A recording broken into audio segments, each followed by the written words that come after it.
तो नमस्कार दोस्तों, एक बार फिर स्वागत है हमारे नए पॉडकास्ट में। जैसा कि आप सभी को पता है, हमारा ये पॉडकास्ट चैनल है, इस पर जो है हम नए नए गेस्टों को लेकर आते रहते हैं। तो भाई साहब आज हमारे साथ मौजूद हैं मिस्टर कृष्णा रघुवंशी, जो कि एक बेहतरीन कलाकार हैं, बेहतरीन एक्टर हैं, जिनको थिएटर का भी काफ़ी अच्छा एक्सपीरियंस है। और साथ ही साथ आपको बता देता हूँ, गुना में जो पहली फीचर फिल्म बनी थी टिकट एक संघर्ष, उनमें भी इनकी प्रमुख भूमिका रही थी। तो आज हम इनसे जानेंगे इनके एक्सपीरियंस के बारे में, एक्टिंग स्किल्स के बारे में, एक्टिंग सीखने के लिए कौन कौन सी चीज़ों का हमें ध्यान रखना चाहिए। तो कृष्णा जी नमस्कार, कैसे हैं आप? बढ़िया बढ़िया। तो कृष्णा जी आज हमारे साथ पॉडकास्ट करके आपको कैसा लग रहा है? एक अलग ही अनुभव है और बहुत फैमिलियर माहौल है कि इतना घुलना और इतने खुले जगह पे एक पॉडकास्ट होना बहुत रेयरली देखने को मिलता है। तो ये वाकई में बहुत अच्छा अनुभव है। एक देखो, हमें एक्चुअली क्या है कि रियलिस्टिक चीज़ों पर ज़्यादा भरोसा करते हैं। स्टूडियो में, सेटअप में, लाइट, कैमरा, एक्शन, उससे हम थोड़ा सा दूर रहते हैं। हम करते हैं नेचर के बीच में रहें, प्राकृतिक पूरा बैकग्राउंड रहे, उसमें हम हमारा वीडियो शूट करें, वो ज़्यादा बेहतर है। क्या कहना चाहोगे कि नेचर में बढ़िया है कि फिर स्टूडियो में आपके हिसाब से? मेरे हिसाब से ओपन पॉडकास्ट बहुत एक अच्छा अनुभव रहता है और एकदम रियलिस्टिक भी लगेगा। हाँ बिल्कुल जी। तो सबसे पहले हम बात करेंगे, आप कितने एज से जो है एक्टिंग कर रहे हैं? मैं अगर अपनी बात करूं तो मैंने शुरुआत की थी डांस से। जी। तो डांस करते करते धीरे धीरे रुझान एक्टिंग की तरफ शिफ्ट हुआ जी। और फिर एक्टिंग में मैंने बहुत लंबा एक समय दिया है अपना। जी। चाहे वो आप उसे रंगमंच कहो या फिर पर्दा कह सकते हैं आप। तो इसको मैंने एक बहुत लंबा अरसा दिया है। नहीं, एक्टिंग का शौक आपको लगा कैसे? मतलब कोई ना कोई तो कहानी होती है, हर देखो हर कहानी के पीछे एक कहानी होती है। तो जैसे कि कहीं ना कहीं से आपको लगा होगा यार मुझे एक्टिंग में मतलब थोड़ा सा करके देखना चाहिए, कैसा क्या रहेगा, तो वो आपको कैसा लगा? एक्टिंग अगर मैं अपनी बात करूं तो शुरुआत से पापा जी को बहुत इन सब चीज़ों में इंटरेस्ट था। अच्छा। और वहीं से कहीं ना कहीं ये चीज़ मेरे अंदर भी आई है। जी। क्योंकि होता है ना कि जीन्स काम करते हैं कि मतलब जेनेटिक है? हाँ जेनेटिक हैं ये सारी चीज़ें। और फिर ये भी होता है कि आप जब देखते हो चीज़ों को जी। कि यार इतना लोग कर रहे हैं, ये टीवी पे आ रहे हैं, ये ऐसा कर रहे हैं, बहुत सारे शो वगैरह भी देखे थे मैंने। तो वहाँ से फिर आप एक कनेक्ट हो जाते हैं कि यार ये चीज़ मुझे भी करना है। आपको एक्टिंग करते हुए लगभग कितनी साल हो गई अभी तक? लगभग मुझे 10-11 साल हो चुकी है। 10-11 साल से आप एक्टिंग की फील्ड में हो। हाँ। आपका सबसे अच्छा अनुभव मतलब किस में रहा? जैसे कि थिएटर में या मूवी में काम करके, मतलब कहाँ पे आपको सबसे ज़्यादा एंजॉय करने को मिला? ये एक बहुत अच्छा क्वेश्चन है सर आपका कि दो चीज़ें होती हैं जी। एक कैमरा और एक रंगमंच यानी कि थिएटर, जो लाइव परफॉर्मेंस होती है। हाँ लाइव परफॉर्मेंस। तो इन दोनों में अलग अलग चीज़ें होती हैं। थिएटर आपको एक कलाकार बनाता है और कैमरा यानी कि पर्दा आपको यूज़ करता है एज अ एक्टर। तो आप थिएटर में अपनी कमियां बता सकते हैं कि सर ये चीज़ मुझे नहीं आती, मुझे ये सीखना है। जी। तो आप वहाँ पर सीखते हैं। जी। और कैमरे पे आपको बताना पड़ता है कि सर मुझे ये चीज़ें आती हैं। जी। आप इनका यूज़ कर सकते हैं अपनी मूवी में, शॉर्ट फिल्म में या वेब सीरीज़ में, व्हाटएवर। तो इस तरह से ये सारी चीज़ें होती हैं। और मेरा सबसे अच्छा अनुभव जो रहा है वो थिएटर में रहा है। अच्छा। क्योंकि एक पारिवारिक माहौल होता है, एक टीम वर्क होता है। जी। जहाँ से आपको बहुत सारी चीज़ें सीखने को मिलती हैं और बहुत सारा फन होता है, एक्टिविटी होती हैं, एक पारिवारिक माहौल बन जाता है जिससे कि। और मेरा सबसे फेवरेट प्ले जो खुद का है जी, तो वो मैंने किया था ये शमशान महापर्व। अच्छा। जिसमें मैंने कैरेक्टर किया था अश्वत्थामा का। अश्वत्थामा का बहुत शानदार, मैं भी काफ़ी इम्प्रेस हूँ। मतलब जो अश्वत्थामा का जो कैरेक्टर था वो मुझे भी काफ़ी जो है पसंद आता है। मैंने उसमें देखा था B.R. चोपड़ा की जो महाभारत आती है उसमें जी। आज तक हालांकि मैंने नाटक प्ले होते नहीं देखा, रामलीला तो बहुत देखी है। हाँ। लेकिन ऐसा लाइव नहीं देखा। आपसे मैं अगला सवाल ये पूछना चाहूँगा, आपको ज़्यादा टफ थिएटर में लगता है या फिर कैमरे के सामने मूवी में जो है सीन करना? देखिए शिव सर, ऐसा होता है कि टफ तो दोनों चीज़ें हैं जी, क्योंकि मेहनत दोनों में लगती है जी। लेकिन ज़्यादा टफ मुझे लगता है थिएटर में।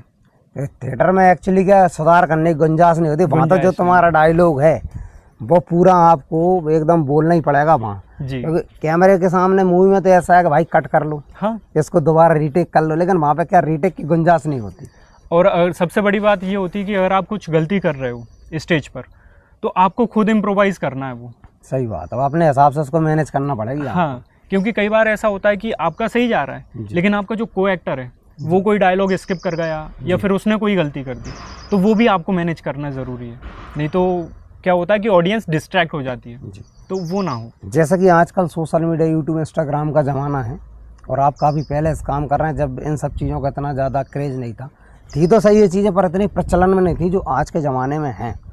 तो आप सोशल मीडिया पर उतने ज़्यादा एक्टिव नहीं रहते क्या? मतलब आप सोशल मीडिया से थोड़े से मतलब दूर रहते हो, जहाँ तक मैंने देखा है।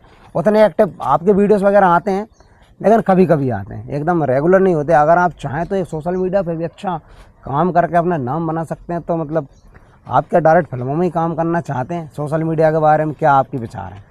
सोशल मीडिया एक वैसे देखा जाए तो मेरे हिसाब से बहुत एक अच्छा प्लेटफॉर्म है जी। बाकी बहुत सारे अपने शहर के लोग ऐसे हैं जो इस पर ग्रो कर रहे हैं जी। तो मतलब वहाँ पे मुझे जो लगता है कि वहाँ पे मेहनत बहुत ज़्यादा लग जाती है, क्योंकि जिस तरह से मेहनत उसमें होती है कि आप ही को पूरी स्क्रिप्ट लिखना है, आपको फिर लोकेशंस देखना है, आपको ही पूरी फिर टीम को मैनेजमेंट करना है और किस तरह से शूट करना है, कहाँ से आप कैमरा अरेंज करेंगे, क्योंकि अपना जो शहर है वो एक ऐसा शहर है जहाँ पे अलग अलग चीज़ें हैं। आपको कैमरा भी हायर ही करना पड़ेगा। सही बात है। सबके साथ में वो स्थिति नहीं होती कि आप परचेस कर लो चीज़ों को। बिल्कुल। आपको माइक देखना पड़ेगा, आपको लाइट कहीं से अरेंज करना पड़ेगा, तो ये सारा सेटअप ताम झाम जैसे हम अपने गुना की भाषा में बोलें बस तो अपन को अरेंज करना पड़ता है। और उसके बाद में भी फिर आपको सामने जो एक्टर्स हैं उन्हें भी प्रिपेयर करना पड़ेगा, या फिर आप भी जो स्क्रिप्ट तैयार कर रहे हैं उसमें भी आपको पूरी तरह से इन्वॉल्व होना पड़ेगा, तब जाके वो चीज़ निकल के आती है। मैं भी लिखता हूँ, बहुत सारी चीज़ें हैं जो मैं लिखता हूँ, तो उसमें लिखना आसान हो जाता है कई बार, लेकिन इसको बनाना जो है वो काफ़ी टफ रहता है। आपसे मैं अगला सवाल ये पूछना चाहूँगा, जैसे कि भोजपुरी इंडस्ट्री है, साउथ इंडस्ट्री है, मतलब अपने अपने रीजनल के हिसाब से मराठी वगैरह वो चलती रहती हैं फिल्में, कभी मध्य प्रदेश की बन सकती है क्या आगे चल के भविष्य में? बिल्कुल। कितनी संभावना है? वैसे अगर मेरे हिसाब से देखा जाए तो ये जितनी भी हैं, बॉलीवुड हुई, टॉलीवुड हुई और जितनी भी अलग अलग कन्नड़ मूवीज़ का अलग एक वो है, तो ये सभी जो हैं वो एक ही हैं, अलग अलग कुछ नहीं है। भारतीय सिनेमा हम जैसे बोल सकते हैं जी। तो भारतीय सिनेमा का एक अच्छा पहलू ये होता है कि वो अपनी जगह की संस्कृति को भी दर्शाते हैं साथ में। बहुत शानदार। कि जैसे अगर हम बात करें मराठी की, जी। मराठी चित्रपट में ये होता है कि वो अपने लोकल लैंग्वेज को भी यूज़ करते हैं और वहाँ का जो कल्चर है उसको भी यूज़ करते हैं। इससे क्या होता है कि जो मराठी लोग हैं वो तो देखेंगे उसे, लेकिन और लोग जो अदर देखेंगे, जैसे हिंदी वाले होगा या अदर होगा, तो वो भी उसको जो है वो देखेंगे। हाँ, तो उससे क्या होगा कि एक कल्चर जो है वो आगे बढ़ेगा जी। और लोगों को भी समझ में आएगा। तो उसी तरह से मध्य प्रदेश टूरिज़्म का भी बहुत चल रहा है। जी। जैसे चंदेरी में बहुत सारी मूवीज़ की अभी शूटिंग चलती रहती है वहाँ पे तो। और एमपी की अगर बात करें, भोपाल है, जबलपुर है, बहुत सारी, जोधपुर है, तो यहाँ पे बहुत सारी मूवीज़ की शूटिंग स्टार्ट हो चुकी है और अभी भी सलंग चलती रहती हैं बहुत सारी मूवी की। तो ये एक मध्य प्रदेश के लिए बहुत अच्छी बात है। क्यों? क्योंकि वहाँ की संस्कृति जो है वो लोगों के सामने निखर के आ रही है। अगर कोई एक्टिंग सीखना चाहता है तो कौन कौन सी प्रमुख बातों का जो है वो ध्यान रखना पड़ता है एक्टिंग सीखने के लिए? अगर एक्टिंग की हम बात करें तो सबसे अगर टफेस्ट फील्ड मेरी नज़र में जी तो वो एक्टिंग है। क्यों? क्योंकि अगर आपको इंजीनियर बनना है तो आपको इंजीनियरिंग की पढ़ाई करना ज़रूरी है, अगर आपको डॉक्टर बनना है तो आपको डॉक्टरी की पढ़ाई करना ज़रूरी है। उसी तरह से अगर आपको एक एक्टर बनना है तो ये सारी की सारी स्टडी जो है वो आपको करना ज़रूरी है। अगर आपको मान लिया कि एक इंजीनियर का कैरेक्टर मिला है और स्क्रिप्ट के अलावा अगर आप कुछ चाहते हैं कि मैं कुछ और अच्छा इम्प्रोवाइजेशन करके इन्हें दूँ, निकाल कर दूँ अपने अंदर से, तो उसकी नॉलेज होना ज़रूरी है। जी। यानी कि नियम को तोड़ने के लिए नियम की जानकारी होना ज़रूरी है। बिल्कुल सही बात है। तो ये ज़रूरी है। आपके कैरियर की सबसे यादगार शॉर्ट फिल्म हो या नाटक मंचन हो या कोई फिल्म हो, कौन कौन सी रही हैं? अगर बात करें मेरे सबसे यादगार अनुभव की तो वो था जी, मुंबई में एक शूट था the bads of Bollywood movie का। हाँ। जब मैं फर्स्ट टाइम SRK सर से मिला था जी। तो वो एक अलग ही अनुभव था मेरे लिए। जी। तो हुआ ये कि पहले आर्यन सर से मिला, मैं बहुत टाइम से नोटिस कर रहा, मैं कहा यार इस लड़के को मैंने कहीं देखा है। जी। क्लिक नहीं हुआ क्योंकि फर्स्ट डेब्यू था उनका। जी। तो बहुत टाइम तक मैं सोचता रहा कहाँ देखा है। फिर मुझे सडनली किसी ने बताया, जो एडी थे वहाँ पे, कि ये एसआर के जो हैं उनके लड़के हैं, आर्यन खान। हाँ, तो फिर ऐसे उनसे क्लिक हुआ। और देन जब हमारा शूट चल रहा था जुहू गोल्ड स्टूडियो में जी, तो उस टाइम पर एसआर के सर से मेरी पहली मुलाकात हुई। जी।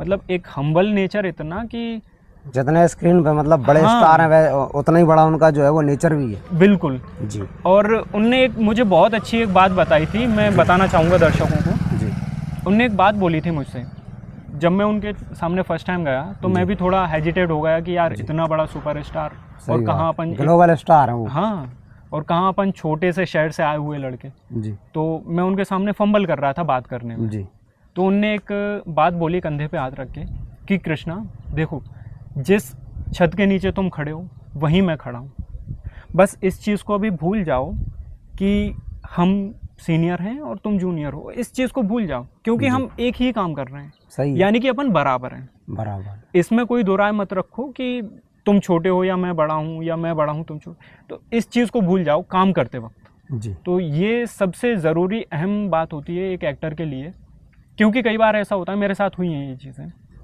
एक प्ले था हमारा भगत सिंह की वापसी, जी, जिसमें मेरा कैरेक्टर था मेरे पापा के साथ में जी। On screen. जी, तो ऑन स्क्रीन जो पापा का कैरेक्टर था वो एक वकील के कैरेक्टर से थोड़ा बाबू का कैरेक्टर था जी। उनका, और मेरा था वकील का। जी, तो हम दोनों का कन्वर्सेशन था, जी, और मैं इस तरह से पापा से बात कभी कर नहीं सकता जिस तरह से मैंने उस वक्त की थी मैंने। वो कैरेक्टर के हिसाब से जो हाँ। थी, स्क्रिप्ट जो थी उस हिसाब से वो करना पड़ी। करना पड़ता है, तो ये सारी चीज़ें होती हैं। तो बैट्स ऑफ बॉलीवुड में आपका सीन है क्या? हाँ, बिल्कुल छोटा सा सीन है, हालांकि था थोड़ा बड़ा, लेकिन एडिटिंग में बहुत सारी चीज़ें जो हैं कट जाती हैं। स्क्रीन पे आप नजर आ रहे हो उसमें बैट्स ऑफ बॉलीवुड में? बिल्कुल हल्का सा। चलो बढ़िया है, वहाँ तक पहुँचे तो सही, कुछ ना कुछ तो अनुभव आपने लिया होगा। हम्म। आगे हम इस बार से प्रार्थना करते हैं कि बहुत जल्द आपको अच्छी मूवी में काम मिले। अभी कुछ नए प्रोजेक्ट आ रहे हैं क्या आपके कुछ? अभी मेरा कोई अभी नया प्रोजेक्ट नहीं आ रहा, बट हाँ, इन फ्यूचर एक प्रोजेक्ट आ सकता है और आएगा, जी, जो कि एक हो सकता है वेब सीरीज़ में कन्वर्ट हो जाए। अभी एक शॉर्ट फिल्म है वो, जी, जो कि अपने गुनाह की पुलिस जो है उसको लेकर हम एक शॉर्ट फिल्म बना रहे हैं, जो बहुत शानदार। बहुत जल्द हो सकता है कि आपको देखने को मिले। बहुत बढ़िया। तो कृष्णा जी बहुत अच्छा आपके साथ मिलकर लगा। आखिर में क्या कहना चाहोगे हमारे दर्शकों से? आखिर में मैं यही कहना चाहूँगा कि लोग जो हैं वो बहुत मेहनत करते हैं यार। हमें लगता है कि हम सिर्फ देख रहे हैं, लाइक करते हैं, कमेंट करते हैं और उसे स्किप कर देते हैं, लेकिन आप कोशिश करो कि उसके पीछे की मेहनत को जानने का, कि किस तरह से वो मेहनत की गई होगी, किस तरह से चीज़ों को अरेंज किया होगा, किस तरह से स्क्रिप्ट को लिखा होगा। क्योंकि कोई भी राइटर हो, एक एक चीज़ को सोच समझ के लिखने के बाद में फिर वो एक पूरी चीज़ तैयार होती है स्क्रिप्ट। तो आप उसे समझने की कोशिश करिए, और किस तरह से मेहनत की है सामने वाले ने, उसे समझने की ज़रूरत है हमें। क्योंकि जब तक हम उसे नहीं समझेंगे तब तक हम समझ नहीं पाएंगे कि किस तरह से ग्रो हमें खुद करना है। जी, क्योंकि अगर सिनेमा की मैं बात करूं तो सिनेमा एक माँ है सही जो बात। हमें बहुत सारी चीज़ें सिखाता है। ऐसे ही सिर्फ उसे सिनेमा नहीं बोलते। सही बात है। तो दर्शकों, हमारा पॉडकास्ट आपको कैसा लगा और हमारे अगले गेस्ट कौन होना चाहिए हमें कमेंट बॉक्स में ज़रूर बताएं। तो हमें तो बहुत बढ़िया लगा कृष्णा भाई के साथ पॉडकास्ट करके। बाकी आपको देखने में कैसा लगा कमेंट करके ज़रूर बताइएगा। लाइक, कमेंट, शेयर, सब्सक्राइब करना ना भूलिएगा। नमस्कार, जय हिंद, जय भारत।